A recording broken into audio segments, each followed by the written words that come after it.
Alright, I'm gonna have to do a little rant here about Americanism, and the reason why I rag on about the United States is, to be quite frank, no other country, no other Western country is as boastful. Nobody goes around screaming all day, the Netherlands is the greatest country in the world. Nobody goes around screaming all day, Australia is the greatest country in the world. It's only the United States where this kind of attitude is prevalent. And I don't mean the greatest in terms of militarily, politically, economically, culturally the dominant country. That is without dispute, that the United States is all these things. It means the greatest country as in the best country to live in. The country with the greatest quality of life.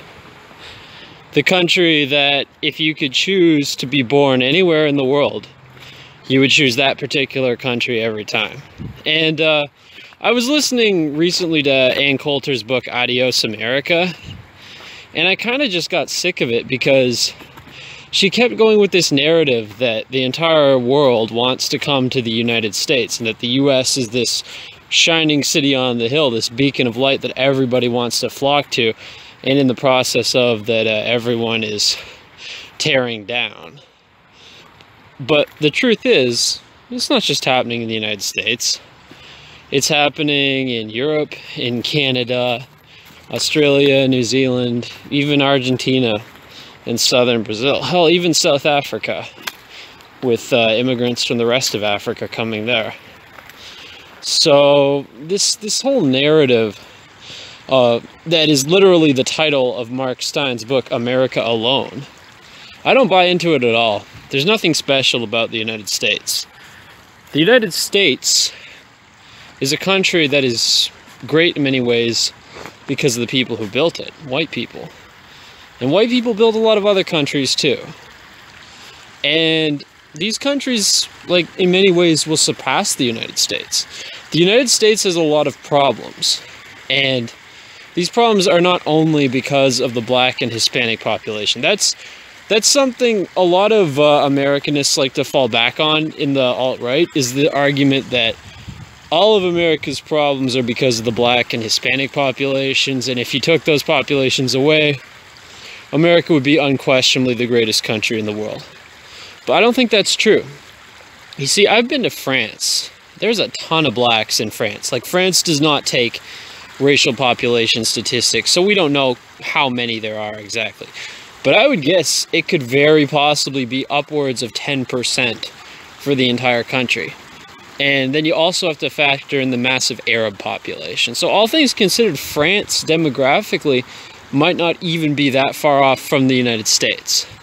And France has a lot of problems. In some ways it's worse than the US in terms of just the police not doing their jobs and riots and low-level crime.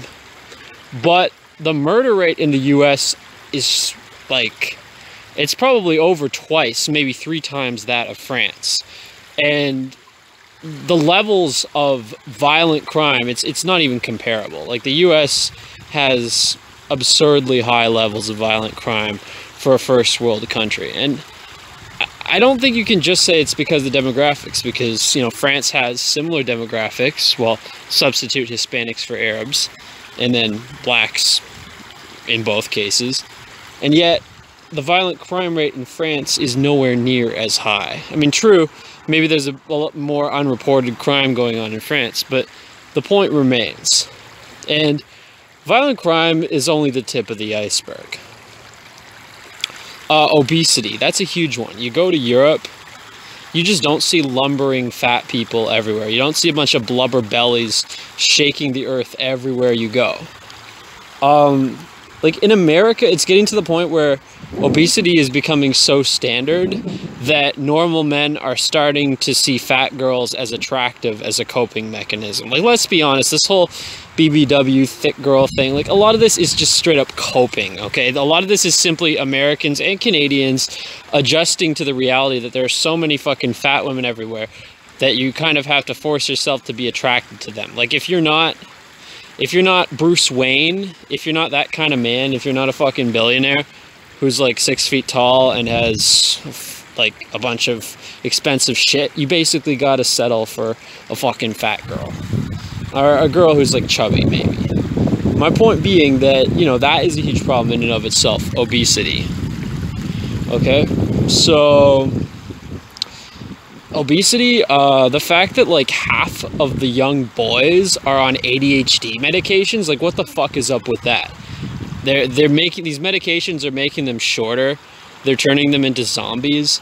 Like, this is not a problem anywhere outside of North America. Outside of North America, I mean, I talked to this girl the other day from Brazil. She didn't even know what ADHD is.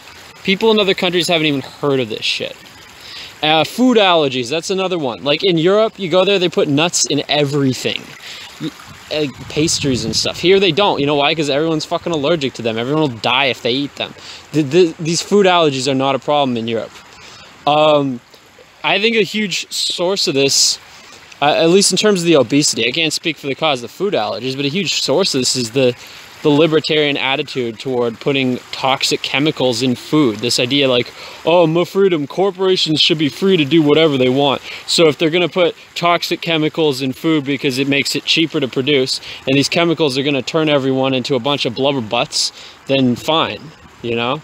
My profits, my bottom line. Like, everything in North America, especially the United States. Like, keep in mind, all the problems in the United States exist in Canada too, to a lesser extent. We're kind of a middle ground between America and the rest of the Western world in terms of these problems. Basically, these problems largely exist due to this attitude that profits drive everything, and GDP per capita, profits, like, that's ultimately what matters. But the thing is, these profits are largely in the hands of the upper class and the upper middle class. If you're somebody else, you're not going to see that much of it. And to move on, you're not going to have any time to enjoy it, because we're the only part of the Western world where you just don't get a fucking vacation. In the United States, there's no guaranteed vacation time by law. In Canada, it's only 2 fucking measly weeks. Everywhere in Europe, it's over 4 weeks, even shitty, like, countries like Moldova. Australia, New Zealand, it's also 4 weeks by law. We are the outlier, North America. We're the outlier from preventing people from having time off. And yeah, I get it. Some people don't like traveling as much as I do, but you don't have to travel. You can use that vacation time to do things around home, you know, get caught up in your own hobbies, your own personal things. Like, this idea that your entire life should be consumed by work, number one, it's unhealthy. Number two, it's not even going to make you a better worker. People who have some time off are usually more efficient when they're at the job, as opposed to people who are just slaving away constantly with no free time. And yes, there are some people, there are a minority of people who enjoy not having free time, and those people are selfish. Those people are selfish by forcing the rest of us to go along with their style of living. And again, it's selfishness not only on the part of those types of people, but on the part of the elite themselves. Because you'll have the average Canadian or American gets like either no time off or like 2 fucking weeks. Meanwhile, the boss, the big boss, is on vacation like half the fucking year. And you see, this is and the elite class, of course, are the ones who love having this ever-expanding pool of cheap immigrant labor. So this idea that, you know, you have the productive people and the unproductive, the productive people on top and the unproductive masses supporting them, which is a theory like people like Madison Grant like to espouse, like this idea that the decline of Western civilization is the fault of the working class and the white underclass and all these, you know, genetically inferior white trash, essentially.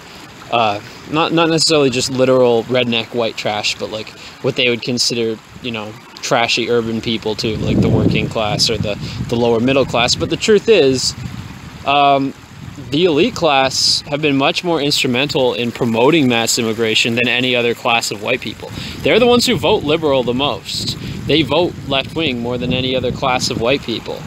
It's the fucking white working class that supports Trump. So this whole idea is horseshit. And this idea that, like, the whims of the upper class should be what we all follow. The idea that what's best for the elite, what's best for the wealthy is best for everyone. It's simply not true in reality. It's not true when it comes to vacation time. It's not true when it comes to mass immigration. You're literally cocking yourself if you're a working class schlub and you're saying, well, vacations are for lazy people. Vacation is a privilege, not a right. And then you go home to your fucking dilapidated pickup truck and your shack, and you have no free time, and you just work yourself to death, and your back is sore, and you die at age 60 because you can't pay the medical bills because you live in a country where that's how the medical system is set up. You're cucking yourself. You're acting against your own self-interest. So yeah, that's what I'm going to say about Americanism.